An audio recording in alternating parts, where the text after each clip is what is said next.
Hey you guys, welcome back to my channel. How are you doing today? I hope you're having a great day so far. So I am back with another reaction to the Rewired Soul, and he just uploaded a video today. I guess he's going to share his reaction to Vice having an episode talking about the heroin epidemic in Sweden and Denmark. And I'm interested in hearing what he has to say. We already know he's very critical when it comes to the opioid epidemic and narcotics period in the United States, especially because of his history, his background, and opioids being his substance of choice back when he was in his addiction. So I'm interested in seeing what issues he has with Vice sharing this information. But before I even get into all of that, if you are new here, welcome. This is Journey to Find Kay, and I'm Kay. I like to talk about mental health. I react to the Rewired Soul, but I also discuss other topics here on this platform if I feel we can learn something that might help break the stigmas of mental health and or substance abuse and recovery, because I'm a mental health patient, worker, and advocate, and I want to use my opinion and my experience to help negate some of the negative things we see here on this platform. So if you enjoy my content, you enjoy watching me, don't be afraid to hit that subscribe button down below, hit the bell so that way you're also notified every time I post a video.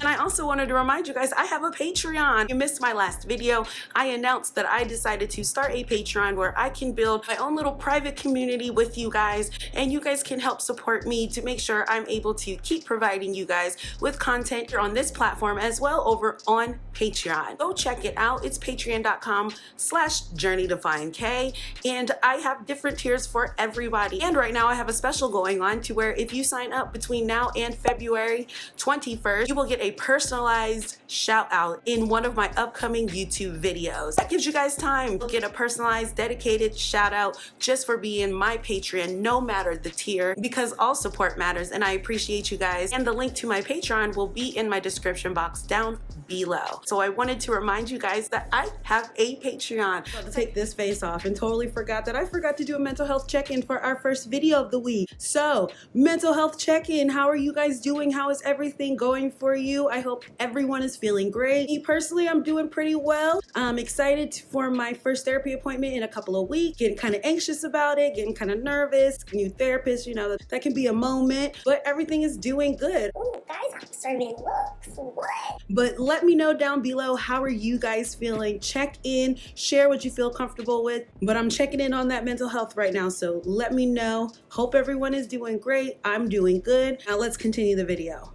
So now that I got that out of the way, let's get into this video reaction. I don't want it to be too long. It is a 17-minute video, so I am going to put him on 1.25 speed because I'm not trying to have a long video for you guys. But I'm interested in seeing what he has to say, so let's just go ahead and get into it. What is up, everybody? This is Chris from the Rewired Soul, where we talk about the problem but focus on the solution. And I wanted to discuss a brand new video that Vice uploaded over to their channel, and it's about the heroin epidemic in Denmark and in Sweden. All right, so we're going to be discussing that in this video because there's some topics that also pertain to not only the United States but other countries throughout the world, right? Because a lot of people are looking to places that are implementing what's called safe injection sites, which I'll explain pretty soon here. But a lot of people are wondering if they should do it because they're a little bit controversial. All right, those of you who don't know me, one of the reasons I'm so passionate about this subject is because I am a recovering opioid addict. I haven't picked up a drink or a drug. That is why I want to see what he has to say. Because I live in Las Vegas where drugs are aplenty. All right, but I have worked in treatment and I try to keep up to date with all of this and try to see what other places in the world are doing to curb this current epidemic, all right? So I'm gonna be talking about this Vice video. I'm not gonna be using any clips because Vice will hit me with a copyright strike with the quickness, but I might be throwing up some screenshots here or there. So a few things that we're gonna be talking about. One thing, we're gonna be kind of summarizing what was going on in that Vice documentary, all right? We're gonna be talking about the pros and cons of safe injection sites, but then I also want to ask some questions that I had after watching this Vice. So my beliefs on these type of things might be kind of controversial. I am someone who does agree with safe injection sites. I've seen that this is something that they've started in Germany, they do in Sweden. I believe it's Germany. And I stand by it because I'm one of those people, like, as much as I want people to get better and I want people to get out of their addiction and step into recovery, we can't force people, and we shouldn't try to force people, because even if we try to force them, if they're not ready and it's not something that they're ready to do, then they're not going to do it. There are some people who might never get out of their addiction and come into the recovery side of things. And I don't judge them for that, because addiction is hard. It's not easy to break. That's why it's an addiction, right? And I believe there are going to be people who are going to be out there using no matter what, why not provide them someplace safe? I've seen too many times working in treatment where clients who are injection users who ended up getting hepatitis because they were sharing needles. They didn't have enough resources to get clean needles. Like I said, I'm not saying that people should just be out there willy-nilly in their addiction. There are going to be people who will continue to use, and we should offer them safe resources. Just like people have gone out there and provided people who do sex work, they've provided them condoms, just because it's like, hey, I'm not judging you on what you're doing. I want you to do it safely, because if you're going to step into the recovery side, you'll do so when you're ready. So that's just my view. I can always go deeper into it, maybe in a video on Patreon. I think we should be able to offer people safe options, because addiction isn't going to go away, and why not provide them something safe so that way they're not hurting themselves in other ways as well. This video, right? Like, how many addicts are in total in both these countries? What's the process for getting treatment like in these countries? And how many people actually get treatment? All right, so anyways, the Vice video kind of goes like this. A lot of people from Sweden who are addicted to heroin are actually going to Denmark, right? So Denmark is getting this influx in heroin addicts coming over there. And the reason for this being is Sweden isn't as lenient with the decriminalization of drugs. Like, they lock a lot of people up for drug use. So Denmark, they're taking the harm reduction route. That's why so many addicts are going there. So they have set up safe injection sites. So around these safe injection sites is kind of like a free zone. So you can't get busted around there if you have heroin on you, okay? So a safe injection site.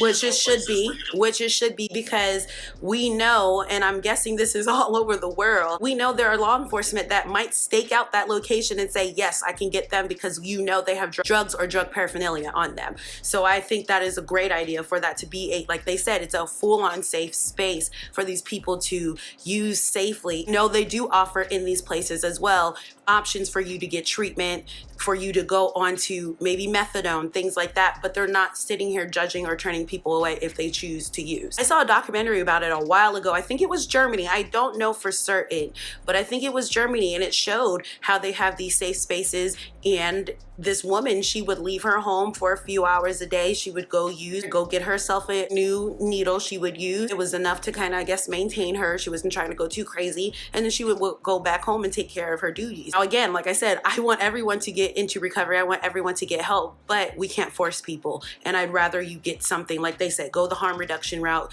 give them preventative measures, provide preventative measures for these people to take care of themselves, at least in some way. And bring your heroin in, and you go in there and you can inject safely. And they also, it might have been Denmark, actually. Okay? I've seen it in. So one of the things I've watched a couple of documentaries about this. Is currently there have been no overdose deaths. Nice. Absolutely no overdose deaths in these safe injection sites. All right. One of the reasons being is you have a staff there. There you and go. There's a life-saving drug called naloxone, sometimes referred to as Narcan, which reverses overdoses. Yeah. So if people are shooting up in a safe place, there's a pretty much no chance they're going to die unless they did like a massive dose. Like, I have known people who have overdosed and they've been hit like 3, 4, 5 times with Narcan, and they still ended up passing away. All right, so these safe injection sites, obviously they don't have them in Sweden, but what about the rest of the world? Canada actually has safe injection sites. Yep. All right. And I love it. And another reason why I want to move to Canada, because I feel like in certain things they're a little bit more progressive with things. But yes, here we rather, lock you up if you have some type of addiction or mental health concerns going on. We rather do that instead of actually, offer you preventative measures or ways to kind of help you. I mean, we are getting better. We're slowly getting better, but bruh, and they saw taking too long. Decrease in the amount of overdose deaths. They had on average about 4,100 per year, and now it's dropped to about 3,800. That's not bad. That's good. That's pretty good. Yeah. Okay. Now, something you should know is this has been a topic of debate in the United States for a while because of our heroin epidemic. So, although safe injection sites are not legal in the United States as of yet, there are many cities that have applied to have safe injection sites. Some of them include San Francisco, Seattle, Philadelphia, and New York City. Places that are hit big with it. Places that are hit big. Who's doing it right? Sweden or Denmark? Safe injection sites. So let's talk about the pros and cons. And these are, from my point of view, I would love to know your thoughts and opinions down in the comments below. All right? So the benefits, the pros, okay? One of them is, again, nobody's ever died in one. That's a pretty good thing. Second one is, it's better for the community at large because... Yes. Since these Am I going to have a video where I agree with him? Let's not get our hopes up, guys. Let's not get our hopes up. Needles, there's not really as much of a risk for spreading infectious diseases like AIDS or hepatitis. There we go. So that was one of the reasons that they decided to open up these safe injection sites, is because there was this massive Or other infections. It doesn't have to be, you know, so that it's deep, better but for it does the get that community deep. in that aspect. All right. Next one is less of a stigma. Okay, this Yes. is something that I talk about a lot. Like the war on drugs in the United States, it hasn't worked pretty much since it got implemented. My personal belief is that we need to provide treatment rather than locking people up. Locking people up often just gets them back into the cycle of using because they have it on their record. It's hard for them to get a job. They get depressed. They turn back to using. Okay. The next benefit is less overdoses overall. Okay, so Denmark kind of repeated yourself. has seen a drop in their overdose But okay. So now let's talk about the cons. Okay, this is where we get into it. Reasons people don't like these safe injection sites. Some of these are my opinions as well. So one of the things that we have to think about is they're not helping people get clean.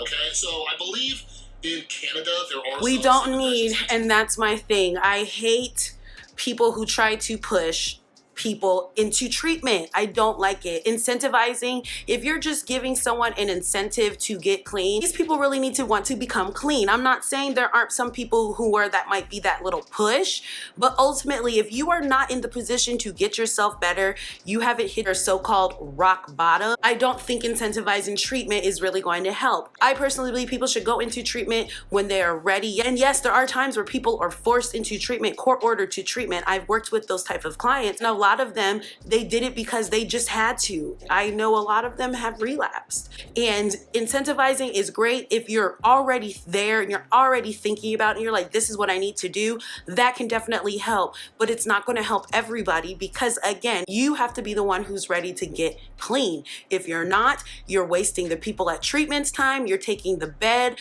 that someone else who possibly is ready to get clean and sober could be in. When you are ready, that is when you will get clean and you'll get into recovery. Where people So I just don't believe in that. They really try to get people clean, right? Like when they come in there, they are given like resources to Do I want you to get clean? Yes, like, I do. they're trying to get people to only come in there and be safe, but they know that treatment is an option. But from what it looks like with Denmark, is that they're not really offering people or trying to push people towards treatment. Okay. I'm gonna look that up and see for sure. I'll let you know.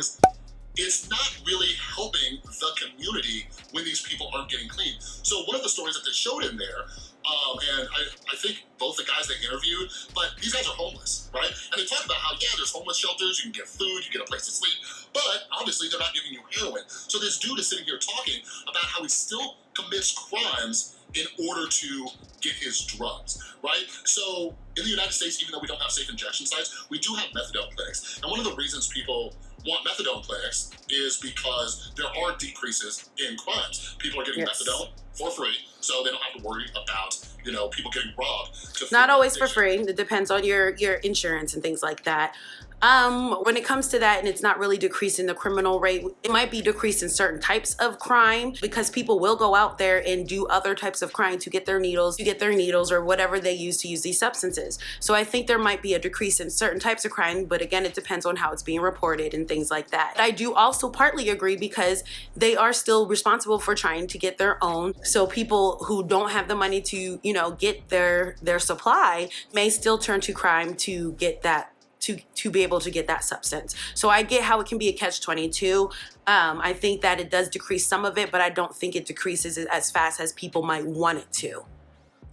Now, one of the reasons that I personally don't agree with, because there's no data to really back it up, is people don't want safe injection sites or even methadone clinics in their area because they feel it will bring crime to their area because of that stigma of addicts. But research shows that areas that have methadone clinics actually have less crime because, again, the drug addicts aren't going out there robbing people. All right? So, or stealing or those are some of the whatever. pros and cons. But like I said, I wanted to ask some questions because after I watched that Vice video, there were a lot of questions that weren't really answered. All right? From the dialogue and kind of the way the video was, it seemed like Vice was trying to be like, yo, Denmark is the way to go. The interviewer, like the journalist in there, he actually interviews a dude from Sweden, like one of the... And that's what I think we're losing sight of. A lot of us are really worried about overdosing. That's why we give out Narcan. I think their main goal right now is to lower that overdose overdose rate. I don't think they're really focusing on trying to get people into treatment, like he said, because they understand if you're not ready to do it, then you're not going to get in. And possibly their resources are super stretched right now. So if once you put that hand in hand, if you are someone who's not ready to go into treatment, our resources are already, you know, stretched thin. That's kind of where I think they're kind of looking at it. And I think this is something that we could still use in the United States, because we're always talking about the overdose, the epidemic that we have with opioids. People are dying a certain amount of seconds every day because of this epidemic we have. I think if we're able to provide these safe places, in turn, what we're going to end up doing is because they have staff there, we're going to effectively cut the mortality rate. That in a sense is helping, and then also help push getting into treatment if they are ready, or maybe they give you some type of cue that they are ready. But trying to think that safe places are going to, you know, convert people into treatment, the idea of having a safe place like that is telling you right there maybe where their mindset is in. They're not ready to go to treatment. If they're ready to go to treatment, if we had more treatment centers or places where we could get them set up, they probably would head there. But this is where they are in their journey, and I feel we need to offer support, less judgment. Let's not try to push you into treatment. If you're ready for it, you're ready for it. But at least we're giving you things that would be able to help you ultimately harm yourself less, and hopefully help with the overdose rate that we have. I don't really think that their goal right there is to, you know, get people into treatment, which I think should be the ultimate goal. And like I said, I'm going to check in and see if they do offer some type of treatment options over there at Denmark. I believe that most of those places should, but we also have to be cognizant that this is something that a lot of people might not have resources for. They might not have enough treatment centers for people. So let's keep them safe until they are ready to go into treatment and we have these resources available. People in the government who makes laws and stuff like that. Like, he interviewed him, and he was kind of like giving the dude a hard time. So I had some questions, because I want a more balanced view on this. So again, the 3 questions we're going to be asking are, how many addicts are there in total? What's the process like to get treatment in Denmark and Sweden? And how many people actually get treatment, okay? So I was able to find some of these answers at the website for the European Monitoring Center for Drugs and Addiction, all right? So the first well, at least we get some sources. All right, so I had this question because even though Denmark has less overdoses, do they have less addicts, right? Because when you're providing... Come on now, think of population. You have to remember they might have less addict, but they have less population. So I'm hoping he sits here and gives us actual percentages instead of, you know, like, oh, they have this, da, da, da. What's that doing to the community as a whole, with people who are actually struggling with addiction? Are they getting clean? Now, unfortunately, which is really weird, looking at this website, it has a ton of statistics, but the only drugs that they track for how many people are using are weed, cocaine, MDMA, and amphetamines. All right, so the next it said heroin right there was how many people go to treatment. But we got to realize that this isn't covering the full scope, because a lot of people who are struggling with addiction don't go to treatment. All right, the disease of addiction is very powerful, and it makes us have any excuse we can to not get clean. All right, so here on the left, you're looking at Sweden. On the right, you're looking at Denmark.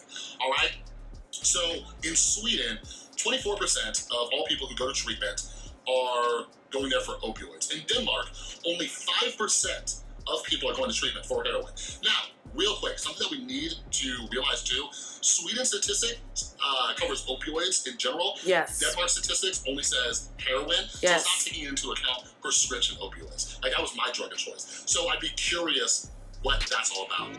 Editing K, you guys. So he was doing good until he chose not to do some more research. This is info on Denmark's mortality rate when it comes to opioids. It's about 55 deaths per million, and he shows later on how many millions of people live in Denmark, so you guys can do the math, but he could have found that. He could have found that. All right, back to the video.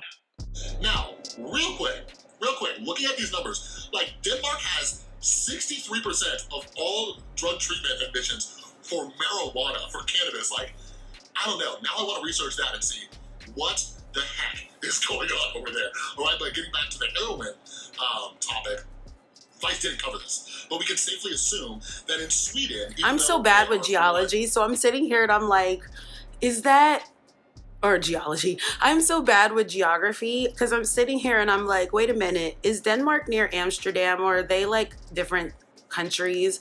I don't know, don't judge me, because I know that over there there's like a big use of cannabis. Or, you know, I guess maybe it's not technically, isn't it legal over there in Amsterdam or in that country? Is because I know Amsterdam's a city, so I'm gonna don't judge me, please, but it's like, I think that's probably why, because it is something that is prevalent over there. People know to go over there for their hash or their marijuana that's available. So I think that's something we should also keep in mind, and also remind ourselves that they are tracking statistics differently, since one of them was only doing heroin and the other one was doing opioids as a whole. That can alter the numbers as well. So we can't just focus on that. I hope y'all get what I'm saying. And don't judge me, please, on my geography fail. You know, heroin more strictly, even though they don't have safe injection sites. More people in Sweden are actually getting help to get clean. So the next question is, how accessible is treatment?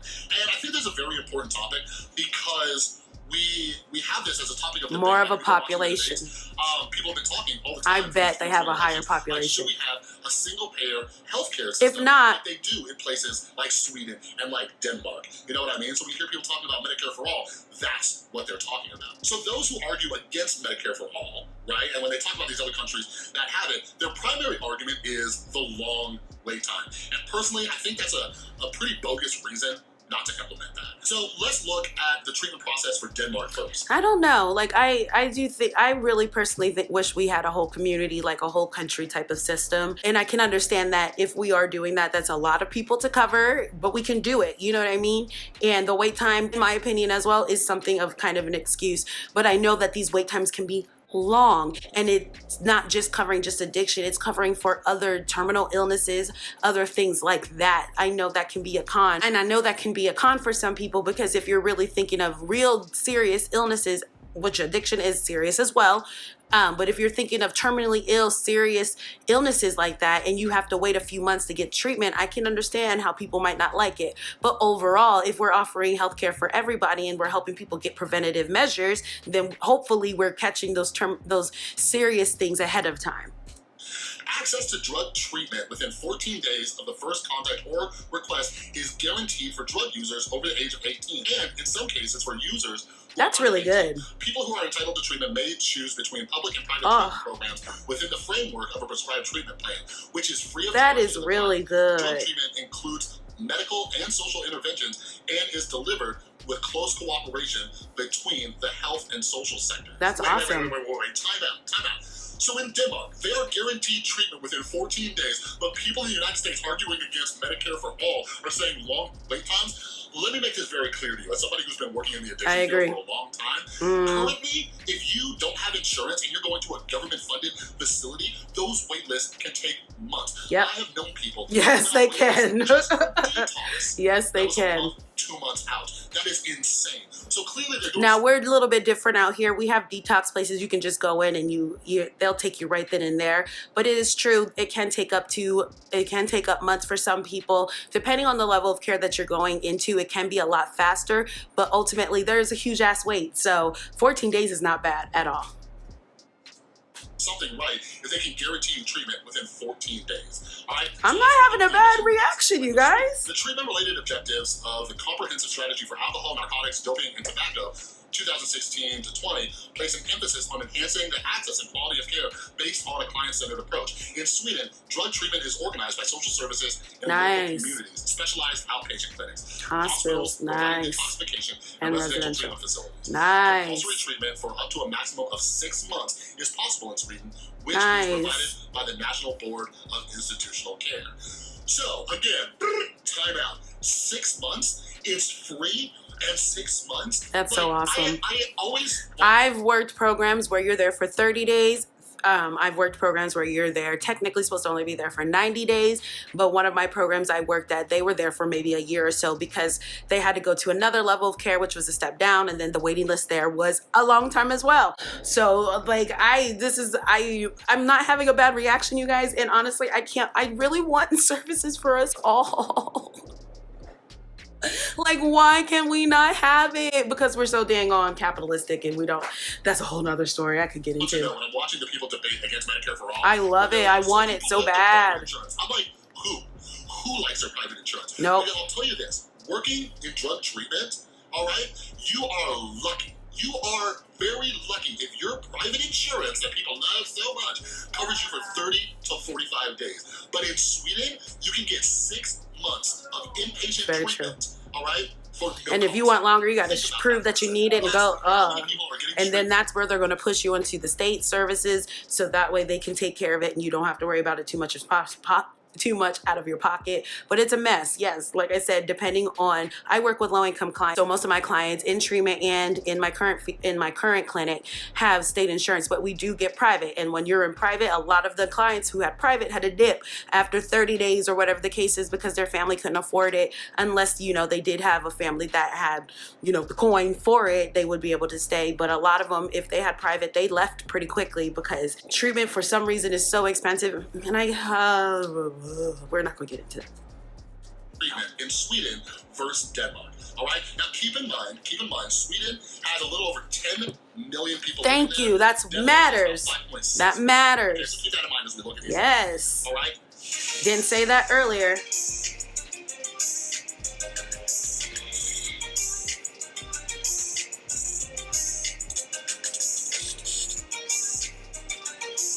For heroin, but again, they're not tracking other info, and that is important for everyone to remember, especially those who want to argue against safe spaces and places like that. I think we have to remember that some of this data, they're only paying attention to heroin because those are the places that they're able to really track. They're probably, I don't know if they have an opioid crisis coming from prescription pills. I don't know if they're able to track that. I'll see if I'll be able to find something about that and try to insert it here for you guys. But we have to remember, this shouldn't be our only argument against safe places, safe injection sites. So what is this telling us about safe injection sites? Less people are trying to get clean. And again, they might not be ready. Let's not force people into treatment. Let's not force people into treatment. We talked about resources, especially here in America. Sorry, you guys, I keep pausing. Especially here in America, resources are very thin. We're not funding mental health or substance abuse like we should. So let's not try to force people in, because it does happen, but we want people to be ready. We want people who are willing to commit to getting better. And if not, then why are they there, right? That's just at least how I feel. That's my opinion. Earlier, with no incentive to really get clean, people are still committing crimes to get heroin. And to kind of wrap this video up, speaking as a recovering drug addict myself, like, is this slated down? I understand that okay, it just felt like it was save lives, and that slow. is awesome. You know what I mean? But here's the thing, like for me, living in my active addiction was no life. It was no life worth living. Understandable. Every single day, the only thing on my mind was, how do I get more and how do I use more? All right? I was a slave to these drugs. So although I do think safe injection sites are a good thing, I think methadone clinics are a good thing, I think all of these programs need to really push people towards getting help. I don't think you should push them. They'll go when they're ready. That's my opinion. But now with all the information, let me know what your thoughts are down in the comments below. If you're from Denmark or Sweden, let me know your thoughts about what's going on in your country. Let me know down in the comments below. I want to kind of like talk about more places. I was looking into Canada. I couldn't find much information. So if you or someone you know works in the Canadian like healthcare realm, hit me up. I'm on Twitter and Instagram at the Rewired Soul. All right, but anyways, if you stuck around this long. No. So yes, you guys, it wasn't really that bad of a video. I'm glad that he actually addressed the population differences, because that's important to know.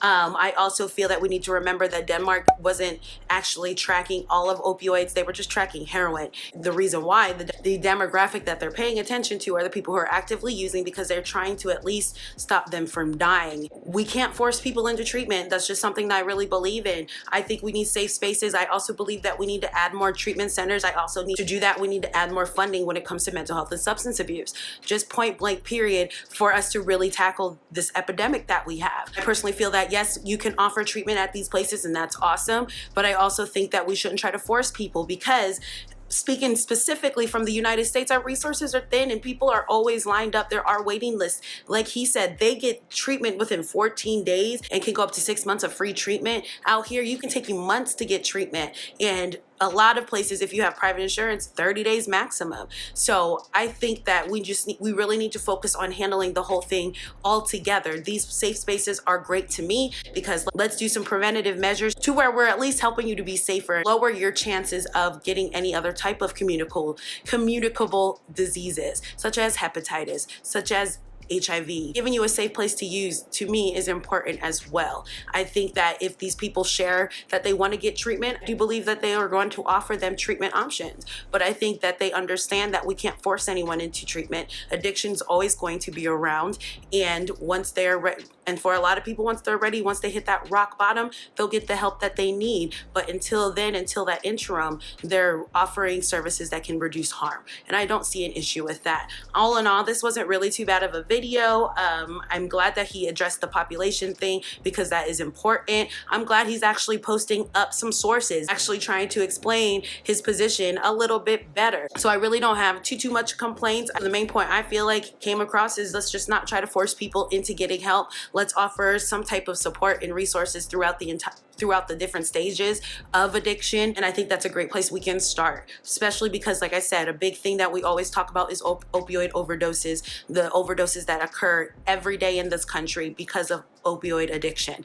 I think that they chose that demographic to pay attention to, and I hope that we start paying attention to that because we all got to start somewhere. So I want to hear from you guys. What do you think about this video? So what do you guys think of safe spaces? Do you agree with them or do you not agree with them? I want to hear from you guys. I love to hear your opinion. I love the community that we bring. I love the fact that we can have critical thinking. I love it, you guys. Again, if you made it this far, don't be afraid to hit that subscribe button down below. Hit that bell so that way you're notified every time I post a video. Follow me on Instagram, follow me on Twitter at JourneyToFindK. If you want to support the channel, don't hesitate to head over to Patreon at patreon.com/JourneyToFindK. I have 3 different tiers for you guys to look at with different perks for each one of them. If you want to support me and my content, either way, any type of support you guys give me, liking, comment, watching my videos, joining Patreon, whatever it is, I appreciate y'all so much. I thank y'all so much for being here with me and watching another video by me. I'll catch you guys in my next one. Bye.